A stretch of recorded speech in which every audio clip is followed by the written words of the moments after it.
Hello, നമസ്കാരം. കുറച്ച് നാളുകൾക്ക് ശേഷമാണ് പാഷൻ ഫ്രൂട്ട് ഫില്ലിംഗ് ആയിട്ട് കേക്ക് ചെയ്യണത്. മന്ദാകിനി മാം നമ്മുടെ വീഡിയോസ് സ്ഥിരമായിട്ട് കാണാറുണ്ടത്രേ. അപ്പോൾ ബർത്ത്ഡേക്ക് നമ്മുടെ ക്രീമി ഡിലൈറ്റ്സിൻ്റെ കേക്ക് വാങ്ങിക്കണം എന്നായിരുന്നു മാമിൻ്റെ ആഗ്രഹം എന്ന്. മക്കളോട് പറഞ്ഞപ്പോൾ അവർ പറഞ്ഞത്രേ, അല്ല ഞങ്ങൾ വേറെ കേക്ക് അറേഞ്ച് ചെയ്തു എന്ന്. എന്നിട്ട് സാൻഡ്ര മാമിൻ്റെ മോള് എന്നെ കോൺടാക്ട് ചെയ്തിട്ട് പറഞ്ഞു, ഇങ്ങനെ അമ്മയുടെ ബർത്ത്ഡേക്ക് ഇങ്ങനെയാണ് അമ്മയുടെ ആഗ്രഹം, പക്ഷെ ഞങ്ങളിത് വേറെ ഇവിടെ നിന്ന് അറേഞ്ച് ചെയ്യുക എന്നുള്ളതാണ് അമ്മയോട് പറഞ്ഞിരിക്കുന്നത്. അപ്പോൾ കുറച്ച് വിഷമം എന്താണെങ്കിലും ഉണ്ടാകുമല്ലോ. ആ സമയത്ത് അമ്മ ആഗ്രഹിക്കുന്ന മാതിരി പാഷൻ ഫ്രൂട്ട് ഫില്ലിംഗ് ആയിട്ട് ക്രീമി ഡിലൈറ്റ്സിൻ്റെ കേക്ക് കൊടുക്കണം. അതാണ് അവരുടെ ബർത്ത്ഡേ സർപ്രൈസ്. അപ്പോൾ അതിൻ്റെ ഭാഗമായിട്ട് നമ്മൾ ചെയ്യുന്ന കേക്കാണിത്.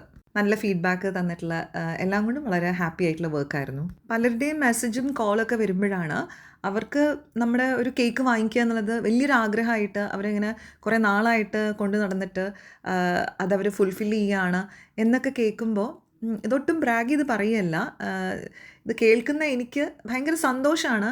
അതുപോലെ തന്നെ റെസ്പോൺസിബിലിറ്റി അങ്ങേയറ്റം കൂട്ടുന്ന കാര്യങ്ങളാണ് ഇതൊക്കെ. കാരണം അങ്ങനെ ആരുടെയൊക്കെയോ ആഗ്രഹങ്ങളുടെ ഭാഗമായിട്ട് മാറുക എന്നൊക്കെ പറഞ്ഞാൽ ഇതൊന്നും ഞാൻ സ്വപ്നത്തിൽ പോലും വിചാരിക്കുന്നില്ല.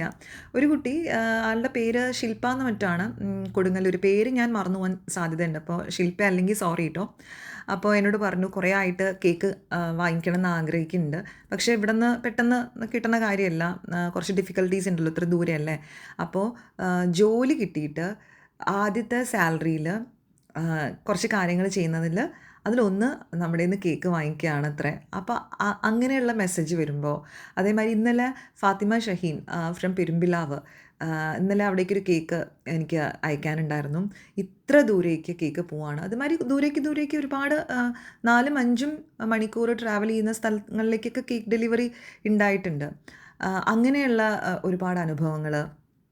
അതുപോലെ ഈ 4-ാം തീയതി തൊട്ടിട്ട് 18-ാം തീയതി വരെ ഞാൻ സ്ഥലത്തില്ല. അപ്പോൾ അതിൻ്റെ ഇടയ്ക്ക് കേക്ക് വാങ്ങേണ്ട പലരും കോൺടാക്ട് ചെയ്തപ്പോൾ ഫ്ലെക്സിബിളായിട്ടുള്ള പല ആൾക്കാരും എന്താ ചെയ്തതെന്ന് വെച്ച് കഴിഞ്ഞാൽ അവരുടെ ആ ഒരു സെലിബ്രേഷൻ്റെ കേക്ക് കട്ടിങ് ഒന്ന് പ്രീപോൺ ചെയ്തിരിക്കുകയാണ്. ഞാൻ പോണതിന് മുമ്പ് കേക്ക് കിട്ടിയാൽ മതി എന്ന് പറഞ്ഞിട്ട്. ഇതൊക്കെ എന്ന് പറഞ്ഞാൽ സ്നേഹത്തിൻ്റെ അല്ലെങ്കിൽ എന്താ പറയണ്ടേ, നമ്മളിലുള്ള വിശ്വാസത്തിൻ്റെയൊക്കെ ഓരോരോ ഓർമ്മപ്പെടുത്തലാണെന്നൊക്കെ എനിക്ക് അങ്ങനെയൊക്കെയാണ് പറയാൻ തോന്നുന്നത്. അങ്ങനെയാണത്. ഞാനതിനെയൊക്കെ വളരെയധികം ഉൾക്കൊണ്ടുകൊണ്ടാണ് കേട്ടോ ഇപ്പോൾ സംസാരിക്കുന്നത്. ചെറിയ സങ്കടമൊക്കെ തോന്നും. എന്താ വെച്ചാൽ ഞാൻ അവർക്ക് വേണ്ടിയിട്ട് പ്രത്യേകിച്ച് ഒന്നും ചെയ്തിട്ടില്ല, പക്ഷെ എന്നിട്ടും ഇത്രയും സ്നേഹം, ഇത്രയും നമ്മൾക്ക് ഒരു സ്പേസ് തരുന്നതുകൊണ്ടല്ലേ. ഇങ്ങനെയുള്ള ഓരോ മെസ്സേജും നമ്മളെ കൂടുതൽ റെസ്പോൺസിബിൾ ആക്കുന്നുണ്ട്, ഗ്രേറ്റ്ഫുൾ ആക്കുന്നുണ്ട്, കൂടുതൽ ഗ്രൗണ്ടഡ് ആക്കുന്നുണ്ട്.